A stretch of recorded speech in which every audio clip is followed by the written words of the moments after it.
Good morning students.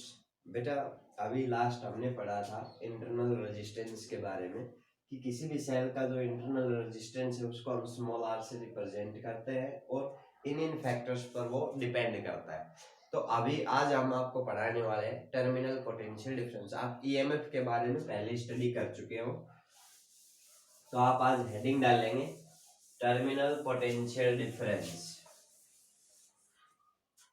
देखो, अगर हमारे पास ये एक सेल है, क्लियर, तो आपको पता है इस सेल का जो ईएमएफ है वो है ई, और इस सेल का कुछ ना कुछ इंटरनल रेजिस्टेंस भी है जिसको आप स्मॉल आर से रिप्रेजेंट करते हो। जब ये सर्किट ओपन होता है तो इस सेल का जो पोटेंशियल डिफरेंस है वो मैक्सिमम होता है, और वो किसके बराबर होता है? इस सेल के ईएमएफ के बराबर होता है। जैसे ही आप इस की को क्लोज करेंगे करंट फ्लो होगा। कहां से? मान लो ये हमारा टर्मिनल जो है, ये हमारा पॉइंट है ए और ये हमारा पॉइंट है बी। अब ए से और बी पॉइंट तक करंट फ्लो होगा, और यहां पर बी से ए पॉइंट तक भी करंट फ्लो होगा, यानी करंट जो है वो एक क्लोज सर्किट में फ्लो होगा। तो जो अगर आप जब की ओपन होती है उस समय अगर हम यहाँ पर एक वोल्टमीटर लगाएं तो उस वोल्टमीटर की रीडिंग आएगी ईएमएफ यानी कि ई, और मान लो फॉर एग्जांपल जब सर्किट ओपन होता है तो रीडिंग आती है 15 वोल्ट। अब हम इस सर्किट को क्लोज कर देते हैं। जैसे हमने इस सर्किट को क्लोज किया करंट फ्लो होगा। अब अगर हम इन दोनों टर्मिनल्स पर एक वोल्टमीटर लगाएं तो वोल्टमीटर की जो रीडिंग है वो आएगी, कुछ भी मान लेते हैं थोड़ी देर के लिए, 13 वोल्ट। क्लियर? अब 2 वोल्ट जो है वो क्या हो गया? वो लॉस हो गया, पोटेंशियल ड्रॉप हो गया। अब वो जो 2 वोल्ट है वो यहां से बी पॉइंट से और ए पॉइंट तक पॉजिटिव चार्ज को मूव कराने के लिए जो वर्क डन हुआ वो है हमारा 2 वोल्ट। क्लियर? तो वो पोटेंशियल ड्रॉप हो गया। इसलिए जो अभी जो पोटेंशियल डिफरेंस की वैल्यू है इन दोनों टर्मिनल्स के बीच का जो पोटेंशियल डिफरेंस है वो है 13 वोल्ट। इसी पोटेंशियल डिफरेंस को हम टर्मिनल पोटेंशियल डिफरेंस कहते हैं। अब जो पोटेंशियल ड्रॉप हुआ वो हमारा क्या है? पोटेंशियल ड्रॉप देखो, जब करंट फ्लो हुआ तो ये जो सेल है इसका कुछ इंटरनल रेजिस्टेंस है। क्लियर? अब जो पोटेंशियल ड्रॉप है वो क्या होता है? करंट इनटू रेजिस्टेंस, यानी it is the product of current and resistance. तो जो पोटेंशियल ड्रॉप हुआ वो क्या हो गया? करंट इनटू इंटरनल रेजिस्टेंस, ये पोटेंशियल ड्रॉप हुआ। यानी यहां से हम कह सकते हैं कि अगर हम टर्मिनल पोटेंशियल डिफरेंस में ये पोटेंशियल ड्रॉप ऐड कर दें तो वो हमारे पास किसके बराबर होगा? इस सेल के ईएमएफ के इक्वल होगा। क्लियर? यहां तक क्लियर है सभी को? अभी देखो, तो ये हमारे पास रिलेशन है किस किस के बीच? ईएमएफ, पोटेंशियल डिफरेंस और इंटरनल रेजिस्टेंस के बीच में। चलो अभी हम देखते हैं कि ये हमारे पास एक सेल है और हमने क्या किया, यहां पर एक एक्सटर्नल रेजिस्टर लगा दिया, एक एक्सटर्नल रेजिस्टर लगा दिया आर। क्लियर? अभी ये जो सेल है इससे करंट फ्लो होगा इस एक्सटर्नल रेजिस्टर के अंदर भी और इंटरनल रेजिस्टेंस के लिए भी। अब यहां पर अगर हम बात करें तो इस सेल के अंदर जो करंट फ्लो हो रहा है वो किसके बराबर? EMF upon total resistance, internal resistor, internal resistance plus external resistance. Clear? तो आप सिंपल जो अगर मैं हेडिंग डालू हमारा टर्मिनल पोटेंशियल डिफरेंस, तो उसके लिए आप एक लाइन लिख लीजिए, terminal potential difference. Terminal potential difference is the potential difference between two electrode of a cell when cell is connected in a closed circuit. When circuit is closed, then some potential drop occurs across the cell due to its internal resistance. So we can write EMF of cell is equals to terminal potential difference plus potential drop. ये जो है ये हमारे पास है terminal potential difference, और ये जो है ये है हमारे पास पोटेंशियल ड्रॉप।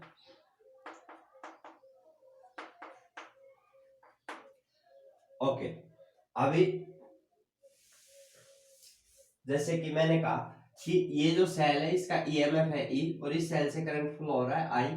ये हमने एक्सटर्नल रेजिस्टेंस लगाया हुआ है आर, और यहाँ इस सेल का इंटरनल रेजिस्टेंस है स्मॉल आर। तो इस सेल के अंदर जो इस सेल के द्वारा जो करंट फ्लो होगा वो होगा E upon R plus R. अभी हमारे पास इक्वेशन थी कि E minus V is equals to I R. ये वैल्यू हम यहां डाल देते हैं, ए माइनस वी। यहां से अगर मैं आई को कैलकुलेट करूं तो हमारे पास आई आएगा ई माइनस वी अपॉन, या इंटरनल रेजिस्टेंस कैलकुलेट कर लेते हैं, ई माइनस वी अपॉन आई। और इस रजिस्टर के लिए अगर मैं ओम्स लॉ अप्लाई करूं तो v is equals to I R, then I is equals to v upon R. Clear? अब ये वैल्यू हम यहाँ पुट कर देते हैं, then e minus V upon I की जगह v अपॉन आर, आर ऊपर चला गया, is equals to small R. then we can write e upon v minus v upon v into r is equals to small r। यानी कि हम कह सकते हैं कि जो स्मॉल r है वो हमारे पास क्या होगा, e upon v minus 1 into capital R। This is the relation between internal resistance, external resistance, EMF and terminal potential difference of a cell। अभी देखो, जब हमारे पास जो सेल है वो जब ओपन सर्किट में होती है तब हमारे पास ये रिलेशन होता है। यानी अगर हम कहें कि सॉरी, जब सेल क्लोज सर्किट में होती है उस समय ये रिलेशन होता है। यानी कि आप देख सकते हैं कि जो टर्मिनल पोटेंशियल डिफरेंस है वो हमेशा ईएमएफ से कुछ क्वांटिटी कम ही होता है। क्लियर? यानी ईएमएफ से कम होगा पोटेंशियल डिफरेंस। अगर यही बात अगर हम अप्लाई करें ड्यूरिंग चार्जिंग, चार्जिंग के दौरान क्या होता है कि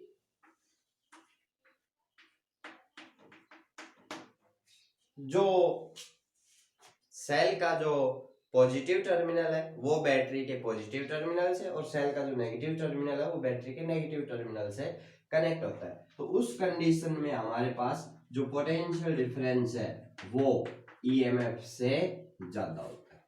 ये कंडीशन आप याद रखेंगे। ओके, इसके बाद हमारा टॉपिक आता है combination of cell in series and parallel. Heading डालें,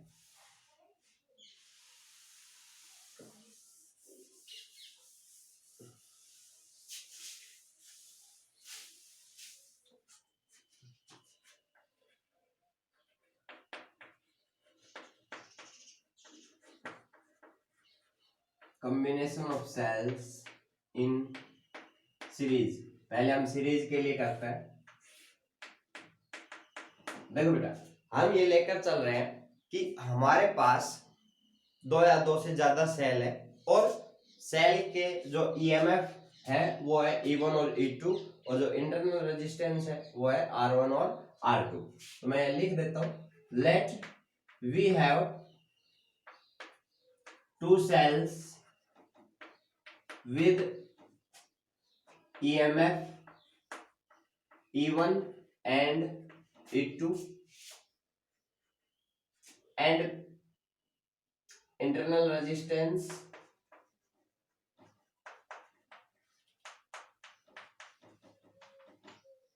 R1 and R2 connected in series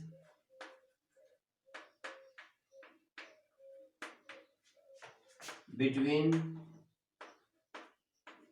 A and C। देखो भाई, हमारे पास दो पॉइंट्स है, ये ए पॉइंट है,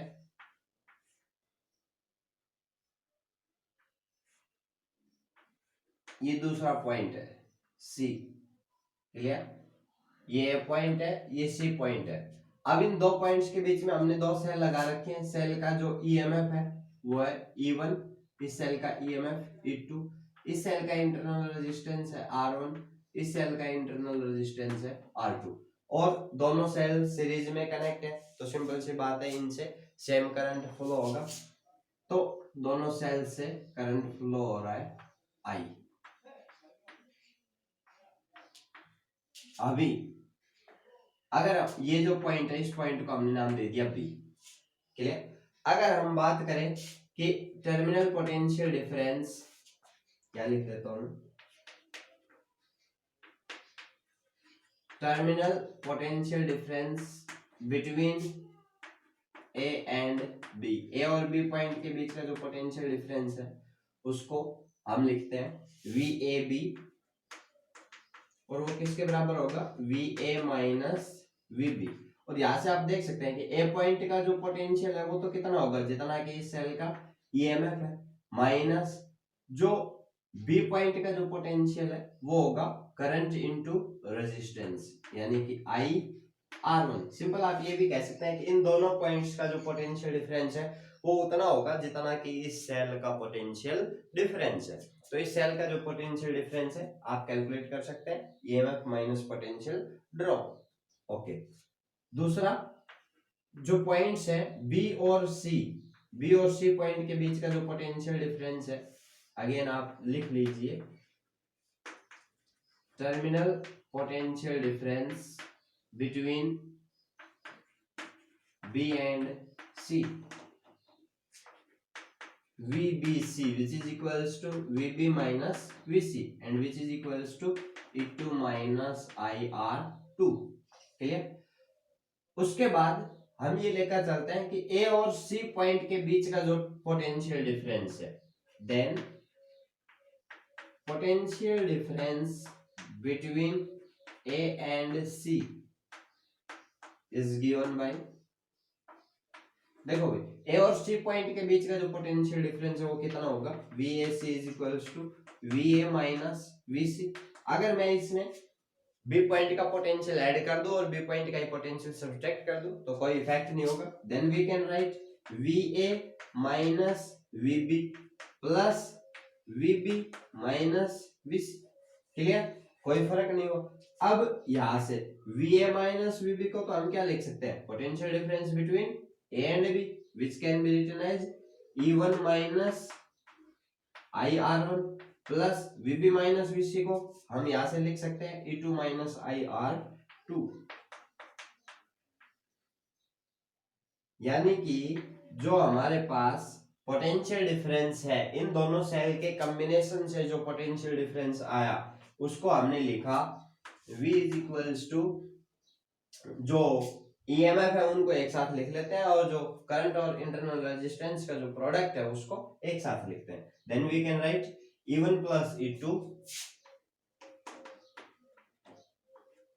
माइनस आई हमने कॉमन ले लिया, देन R1 प्लस R2। उसके बाद हम ये करते हैं कि A और C पॉइंट के बीच में एक सेल लगा देते हैं, एक सिंगल सेल लगाते हैं। A और C पॉइंट के बीच में हमने एक सिंगल सेल लगाया जिसका ईएमएफ है E इक्विवेलेंट और इंटरनल रेजिस्टेंस है R इक्विवेलेंट। क्लियर, और इस सेल से भी इन दोनों पॉइंट्स के बीच में कितना करंट फ्लो हो रहा है, I। तो यहां से आप देख सकते हैं कि इस सेल का जो पोटेंशियल डिफरेंस होगा वो क्या होगा, E equivalent minus I into R equivalent. Clear, अगर हम इस इक्वेशन को फर्स्ट नाम दें और इस इक्वेशन को सेकंड, तो अगर हम इन दोनों इक्वेशंस को कंपेयर करें by comparing first and second, by comparing equation first and second, तो जो इक्विवेलेंट जो ईएमएफ है वो तो क्या हो गया E1 प्लस E2, और जो इक्विवेलेंट इंटरनल रेजिस्टेंस है वो हमारे पास हो गया R1 प्लस R2। ये तो कब था, जब हमारे पास हमने सीरीज के अंदर दो ही सेल्स को कनेक्ट किया। अगर हम सीरीज में n सेल कनेक्ट कर दें, if we have n cells in series, तो जो हमारे पास इक्विवेलेंट ईएमएफ होगा वो तो क्या हो जाएगा, E1 plus E2 plus E3 plus and so on n तक चला जाएगा। क्लियर? यानी कि जो ईएमएफ होते हैं वो जैसे अलजेब्रिकली हम सम करते हैं वैसे ही ऐड होंगे, और जो इंटरनल रेजिस्टेंस है उनका सम भी सिंपल इसी तरीके से होगा।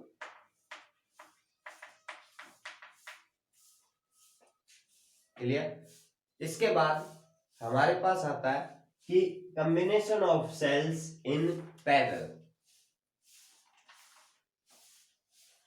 नोट करो इसको फास्ट। नेक्स्ट लिखो combination of cells in parallel.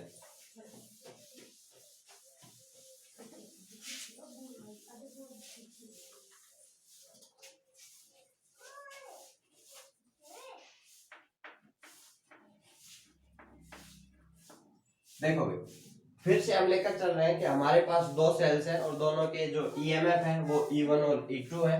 Clear? इस बार हम उन दो लाइंस को मिटा देते हैं और उनके जो इंटरनल रेजिस्टेंस है वो R1 और R2 है। ठीक है, अभी उन दोनों सेल्स को हमने दो पॉइंट्स के बीच में कनेक्ट किया है। एक सेल हमने यहां लगा दी, अभी पैरेलल कॉम्बिनेशन है, दूसरी सेल हमने यहां लगा दी।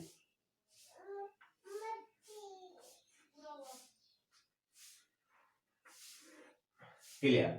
अभी ये हमारे दो पॉइंट्स हैं ए और सी, दो पॉइंट्स के बीच में हमने दो सेल लगा दी।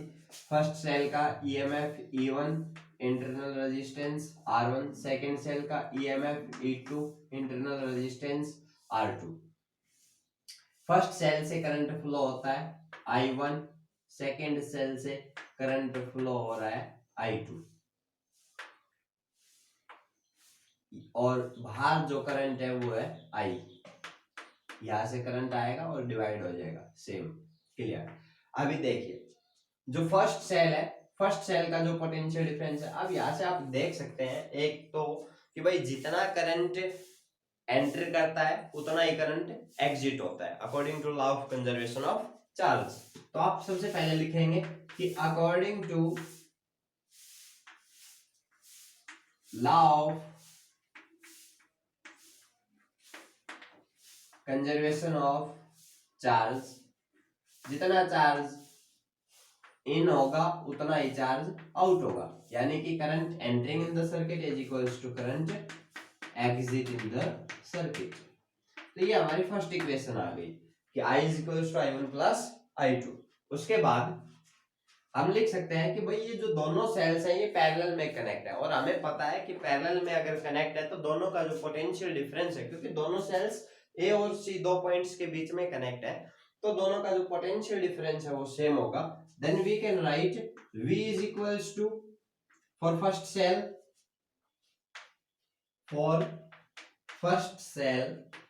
V is equals to E1 minus I1 R1. For second cell V is equals to E2 minus I2 R2। यहां से हम कह सकते हैं कि I1 is equals to E1 minus V upon R1। Clear? Second cell के लिए I2 is equals to E2 minus V upon R2। Clear? और ये जो दोनों हमारे पास I1 और I2 की वैल्यूज हैं, इनको हम फर्स्ट इक्वेशन में पुट कर देते हैं। Then put values of I1 and I2 in equation first. Then we can write I is equals to E1 minus V upon R1 plus E2 minus V upon R2। यहाँ से I is equals to E1 वाली term से एक साथ then E1 upon R1 plus E2 upon R2 minus V हमने common ले लिया, then 1 upon R1 plus 1 upon R2। यहां से V को इधर ले आएंगे, I को उधर ले चलेंगे, देन V इंटू, अभी ये जो एलसीएम है इसको हम कवर कर लेते हैं, तो क्या हो जाएगा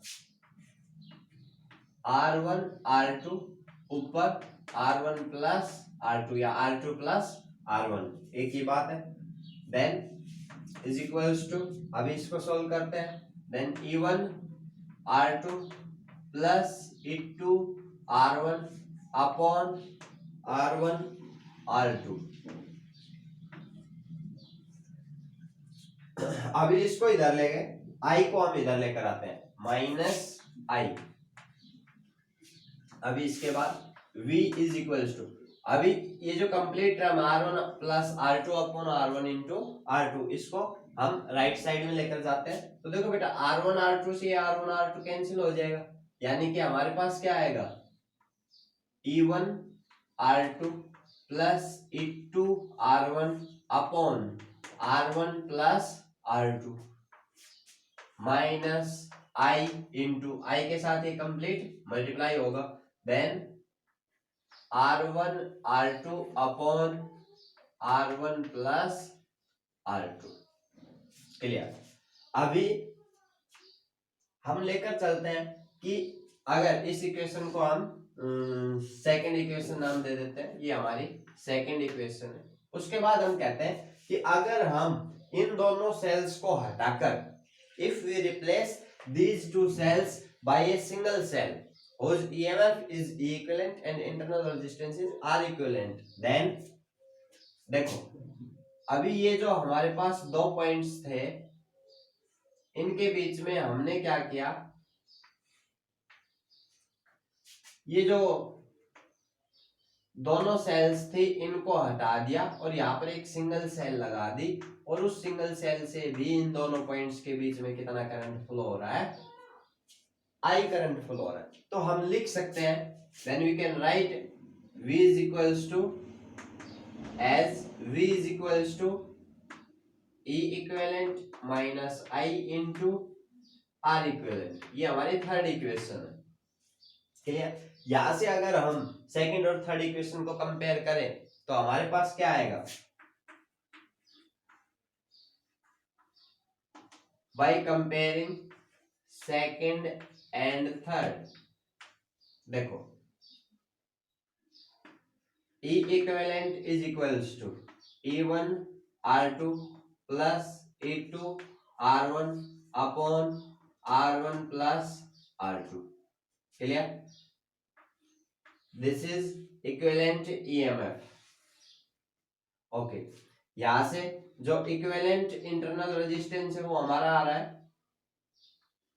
R1 R2 upon R1 plus R2, यानी कि 1 अपॉन R इक्विवेलेंट क्या आएगा, अभी इसका रेसिप्रोकल करेंगे तो क्या आ जाएगा 1 by R1 plus 1 by R2। ये दो सेल्स का इक्विवेलेंट इंटरनल रेजिस्टेंस है जब आप उनको पैरेलल में कनेक्ट कर रहे हैं।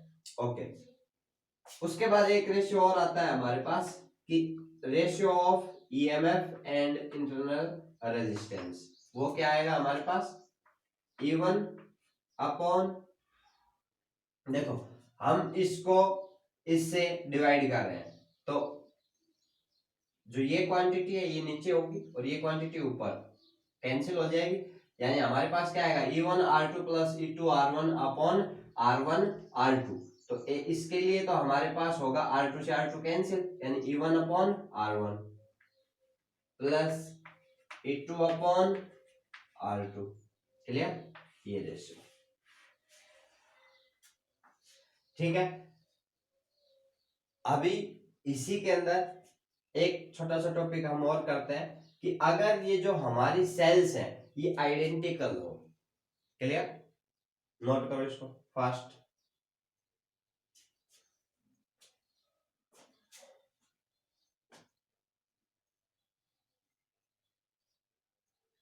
अभी इसके बाद आप हेडिंग डालेंगे कॉम्बिनेशन ऑफ आइडेंटिकल सेल्स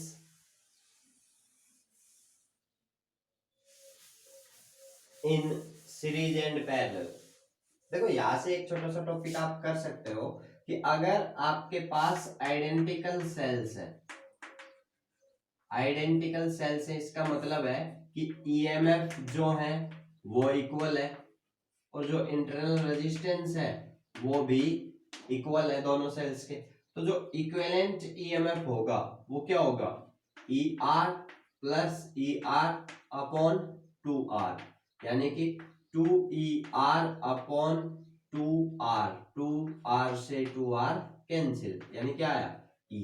तो आप देख सकते हैं कि अगर आप आइडेंटिकल सेल्स को चाहे 2 हो चाहे 3 हो चाहे 5 हो, कितनी भी, अगर आप n आइडेंटिकल सेल्स को पैरेलल में कनेक्ट करते हैं तो जो उनका ईएमएफ होगा, इक्विवेलेंट ईएमएफ, वो जितना एक सिंगल सेल का ईएमएफ था उसके बराबर होगा। इस बात को आपको दिमाग में रखना है। ओके, मूव करते हैं। नेक्स्ट है combination of identical cells, combination of identical cells। First है इन सीरीज।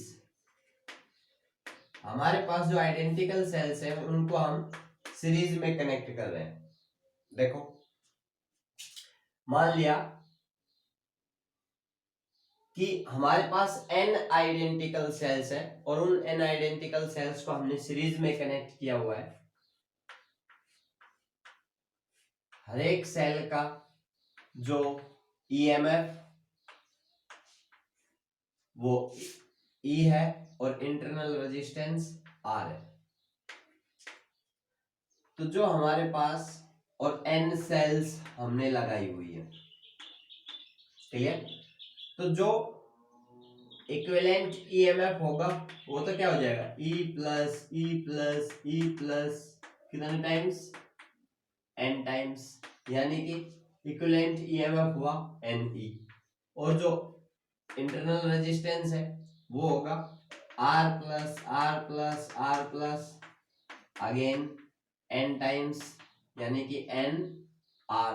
आप देख सकते हैं कि जो सिंपल, इससे पहले हमने टॉपिक किया था उसमें कि भाई जब सीरीज के अंदर अगर हमारी सेल्स कनेक्ट है तो ईएमएफ हो चाहे इक्विवेलेंट इंटरनल रेजिस्टेंस हो, सब क्या होते हैं, अलजेब्रिकली ऐड हो जाते हैं।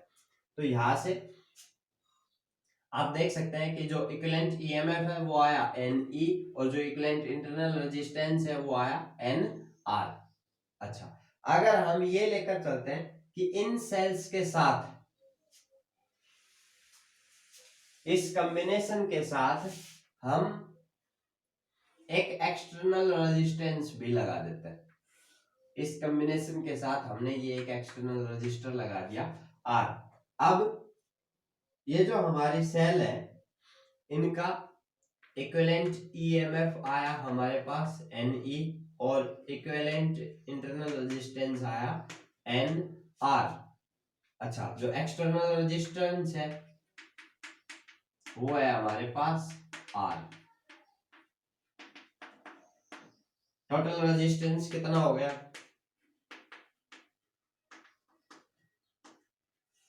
टोटल रेजिस्टेंस हमारे पास हो गया R प्लस NR। अब हमें ये बताना है कि इस कॉम्बिनेशन के अंदर जो करंट है वो कब मैक्सिमम होगा। I जो है वो हमारे पास आया Ne upon NR plus R। अब यहां से हमारे पास पॉसिबिलिटी है कि अगर if R is very very less than NR, ये जो एक्सटर्नल रजिस्टर जो आपने लगाया है इसका रेजिस्टेंस, जो कॉम्बिनेशन का जो इंटरनल रेजिस्टेंस जो है सेल्स के उनसे छोटा है, तो हम क्या लेकर चलेंगे, हम R को नेग्लेक्ट कर देंगे, यानी कि जो हमारे पास करंट आया वो कितना आया,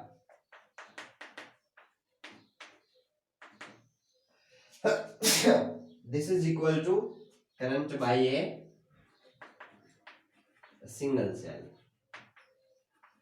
ये तो एक सिंगल सेल में जितना करंट होता है उसी के बराबर है, यानी ये कंडीशन तो होगी नहीं जब करंट हमें क्या चाहिए, मैक्सिमम। जब करंट मैक्सिमम चाहिए तो ये कंडीशन नहीं होगी। सेकंड कंडीशन क्या हो सकती है जो कि सही होगी, वो होगी कि R is very very greater than equivalent internal resistance. देखो इस कंडीशन में हमारे पास क्या होता है कि I is equals to NE upon NR plus R। बेटा जब NR बहुत छोटा है, यानी कि जो आपका एक्सटर्नल रेजिस्टर है वो बहुत बड़ा है किससे, इन सेल्स के जो इंटरनल रेजिस्टेंस का जो कॉम्बिनेशन है उससे, तो उस केस में आप इसको नेग्लेक्ट कर देंगे, NR को नेग्लेक्ट करेंगे तो हमारे पास जो I है वो क्या होगा, NE अपॉन R, यानी कि जो करंट है वो क्या होगा, N times by a single cell. जो सिंगल सेल की वजह से जो करंट था उसके n टाइम्स करंट फ्लो हो रहा है, अगर हम ये जो एक्सटर्नल रजिस्टर है ये बहुत ज्यादा बड़ा लगाएं, किससे, कॉम्बिनेशन से। ओके, आज आप इतना कीजिए, कल हम आपको combination of identical cells in parallel and mix grouping कराएंगे। Thank you.